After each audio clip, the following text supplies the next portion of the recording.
आपले छत्रपती शिवाजी महाराज महाराष्ट्राच्या स्वराज्याचं प्रतीक आहेत. शिवाजी महाराज हे केवळ नाव नाहीये, तर ते येथील लोकांच्या आस्थेचं आणि समतेचं प्रतीक आहेत. शिवाजी महाराजांपासून आपल्याला नेहमीच स्फूर्ती आणि प्रेरणा मिळत आलेली आहे. आपल्या महाराजांनी येथील स्त्रीला आईची उपमा दिली. प्रत्येक स्त्रीला आपण मातेसमान समजलं पाहिजे, तेच त्यांनी आम्हाला शिकवलं. आपल्या महाराजांचा जन्म हा 19 फेब्रुवारी 1630 रोजी शिवनेरी किल्ल्यावर झाला.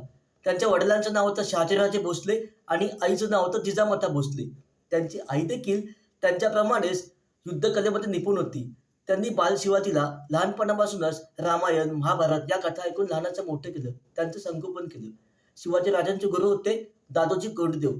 त्यांनी आपल्या महाराजांना सगळ्या प्रकारच्या युद्धकला शिकवल्या. तर त्यांना निपुण केलं. त्यांना राजकारणाचं शिक्षण दिलं. त्यांना सगळ्या धर्माचं शिक्षण दिलं. आपले शिवाजी महाराज जेव्हा लहान होते ना, तेव्हा ते आपल्या सवंगड्यांसोबत युद्ध खेळायचे, किल्ले जिंकायचे. आपल्या महाराजांचा सई निंबाळकरांसोबत विवाह झाला. त्यांना 2 मुलं होती. एक संभाजीराजे भोसले आणि राजाराम भोसले. संभाजी महाराज देखील आपल्या वडिलांप्रमाणेच कर्तृत्ववान होते, धाडसी होते. आपल्या महाराजांनी अनेक मोठ्या मोठ्या शत्रूंचा खात्मा केला. आदिलशाहीचा शेवट केला. अफजल खानाचा वध केला. शाहिस्ते खानाची हाताची बोटे छाटली. एवढंच नाही, त्यांनी सिद्दी जोहरचा देखील पराभव केला.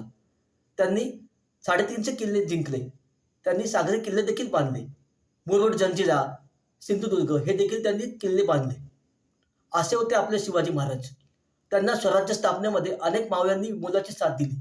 तानाजी मालुसरे, सूर्याजी मालुसरे, बाजीप्रभू देशपांडे, मोरारबाजी देशपांडे ह्यांनी तर स्वराज्यासाठी बलिदान दिलं. आपले प्राण न्योछावर केले. आपलं जे स्वराज्य आहे ना, ते या मावळ्यांमुळेच आहे. त्यांनी रक्त सांडलं म्हणून आहे. असे होते आपले वंदनीय शिवाजी महाराज.